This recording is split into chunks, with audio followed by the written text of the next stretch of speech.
Okay, well, another 2 video in a row day. I decided to tackle the relay speakers. I've wanted to replace the ones in the tailgate for a while, rear hatch, whatever you want to call it. Haven't done it. Probably glad I haven't at this point. They still work. I wanted an upgrade for my wife's van, but I'm never going to touch this again. Alright, so you can see I managed to get the door panel off. That's as big a pain in the butt as it ever is. I'll point some things out there in a moment to you. I'm just going to give you a quick look at this. If you don't already know, like a lot of the newer GMs, you have to buy a mounting bracket, which I'm sure once you have it, it's great because the speaker just clips right in here and then you slide it back and it's in. It was almost too easy, I thought, and it turns out it is. This stupid speaker that comes factory was manufactured, put together to fit just this. They couldn't make it easy on anybody and put a bracket together and put a factory speaker in. This is a GM piece of crap product. Alright, well, our problem with this is it hasn't worked. It would be intermittent sometimes. Thought maybe it was a short in the wire. You'd go to stop, the radio on this side would come on again and go right off. As it turns out, however it happened, these connections are weathered beyond belief, and there's no signal coming through the wire anymore to get to that. What I've found is that I can jump these connections, go straight to here, feed it that route, and the speaker still works. So I know my speaker's not blown. Basically what I'm going to do at this point, because I don't know what else to do, is cut off this tiny adapter. I'll put my new wire connections on the end of here, and I'm going to route my speaker wire in front of the foam and just tie into the 2 of these as best I can without actually having to cut them. And that'll be the end of that, because I don't think I'm ever going to want to take this apart again. But in case you do, you don't have to unbolt anything on here, but I started to. I'll put these back now. These are 10mm bolts that hold this factory bracket on, which you cannot remove, so don't try. It extends up into the panel and has been sticky taped together, so just don't. Alright, so those are back in place. I don't know what they're really there for. I'll probably drill me a small pilot hole up inside here where there's plenty of room.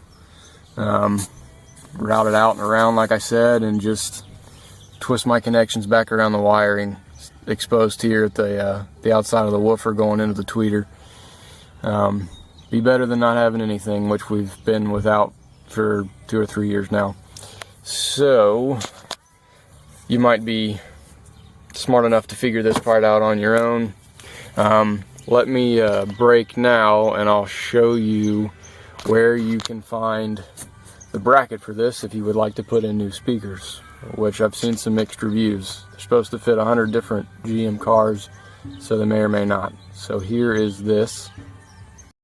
Okay, so just go to Crutchfield.com, enter in your vehicle information, and this is ultimately where you want to end up, or where it will direct you. Always Google this, see where you can find it the cheapest. Right, here's the shot of the back side of the door panel. You can see there's 20 or so of these plastic anchors. It's really all it is to it. The one thing that is a bit different comes down to your handle and your door controls.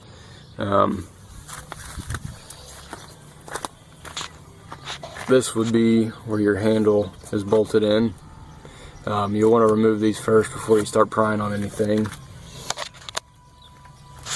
And that's these guys here. They've got a star tip to them, torque bit, whatever you want to refer to that as. It's a fairly large bit you're going to need for that. So if you don't, you might get lucky with an Allen wrench. Sometimes those are kind of universal for that. It's helped me a few times.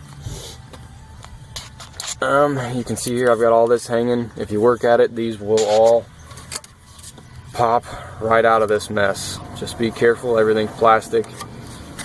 I'm kind of considering buying a new one of these. The previous owner, I think, may have tried to fix something in the door before, and they lost the button here. So I'm gonna get back to rigging my speakers. If you want to do this, they are 5 1/4 speakers in the front doors.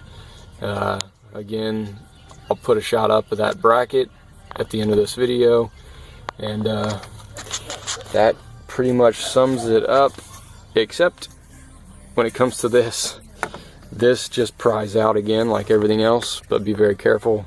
I'm pretty sure these were broken before I got into it. So flathead screwdriver and my multi-tool mud knife kind of thing. Just take your time. Even with these being broken, it fits in that pretty snug. I don't think it's going to be going anywhere. Alright, again, Saturn relay. What a mess. Well, after the fact, I figured I'd go ahead and give you a shot of what the finished product looked like. I was able to drill a hole out of the way, run the wire through from the door panel, so my new piece of speaker wire doesn't go behind the speakers. You can see, just put some wire connectors on the end of that, whatever you prefer to use. They don't get in the way or anything, putting the door panel back on. And I didn't just wrap the wires, I soldered them back on the speaker terminals.